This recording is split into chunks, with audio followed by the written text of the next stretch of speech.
Action Média Jeunes est une organisation de jeunesse d'éducation média qui a pour but d'amener les jeunes à adopter une posture critique et créative par rapport à leur environnement médiatique.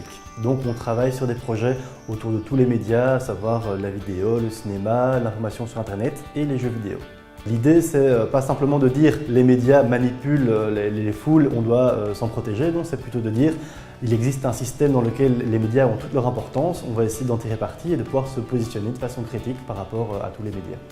Alors on touche normalement tous les jeunes, donc de 0 à 35 ans. Sur les activités créatives, c'est plutôt le public ado, donc on va dire entre 12 et 18 ans. Eh bien, on fait d'une part des activités plus réflexives, notamment dans les milieux scolaires. On va faire des débats autour des réseaux sociaux, on va faire des conférences participatives autour des représentations dans les jeux vidéo par exemple, ou de l'information. Et puis on a des activités beaucoup plus créatives où on est dans l'idée que c'est en prenant les outils médiatiques en main que les jeunes vont comprendre vraiment comment ils fonctionnent et comment ils peuvent s'en servir. Et donc on va faire des classes vertes, on va tourner des mini-documentaires, on va faire des activités, on va tourner des courts-métrages. Et ici on fait un stage donc, où on les invite à créer un jeu vidéo. Depuis 2015, on anime plusieurs ateliers de création de jeux vidéo avec à chaque fois des petites variations, mais on essaye vraiment de mettre les jeunes au cœur du projet.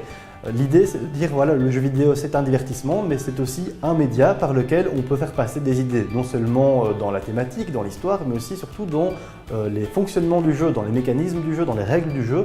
Et c'est la manière dont le jeu est réglé qui va pouvoir donner une simulation du monde et pouvoir donner justement un point de vue sur le monde que ne peuvent pas donner les autres médias traditionnellement linéaires comme le cinéma ou le documentaire. Dans ce cas-ci, en fait, on est parti de l'idée, voilà, on voudrait raconter quelque chose autour des relations interculturelles. Et donc en discutant, on s'est dit, tiens, pourquoi est-ce qu'on ne mettrait pas justement un jeu dans lequel on est sur une planète qui voit arriver des habitants d'une planète et au joueur de décider ce qu'il va faire. On a invité les jeunes à donc prendre part à chacune des étapes de la construction du jeu. C'est-à-dire que c'est eux qui réalisent les graphismes, d'une part ils doivent les dessiner, les coloriser, les retoucher sur GIMP qui est un logiciel libre.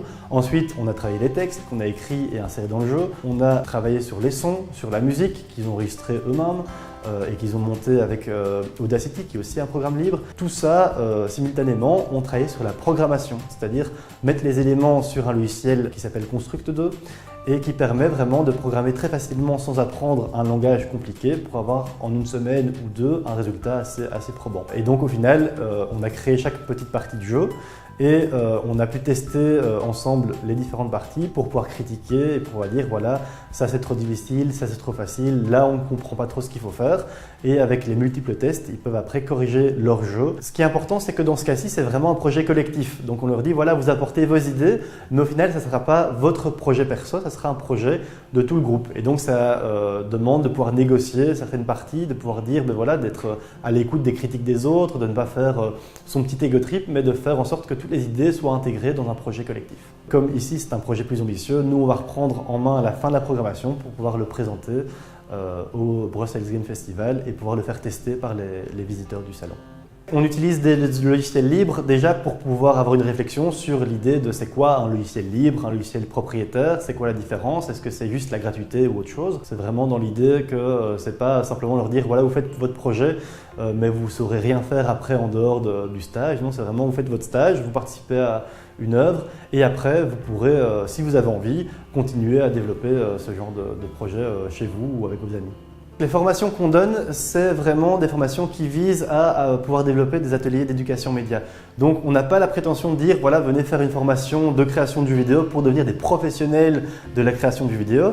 Nous, l'idée, c'est voilà, si vous avez envie d'animer ce genre d'atelier avec des jeunes, on peut vous former pour que vous puissiez d'une part avoir les bases sur ce type de logiciel, mais aussi d'avoir les bases de l'animation et de savoir comment vraiment pouvoir gérer un atelier avec des jeunes, à quoi il faut penser, qu'est-ce qu'il faut mettre en place. Ce sont des formations sur demande qui visent vraiment l'animation de groupes de jeunes et pas de devenir professionnel dans la création de jeux vidéo. Nous, on essaye de montrer voilà, qu'il peut y avoir une production artisanale de jeux, principalement de jeux vidéo puisque c'est plus notre dada, mais aussi de jeux de société. Et en tout cas, on essaye de montrer qu'en tant que citoyen, on peut créer assez facilement des jeux. On essaye aussi de montrer le jeu vidéo sous un autre angle, de montrer qu'il y a des productions indépendantes, des productions qui ont des propos engagés.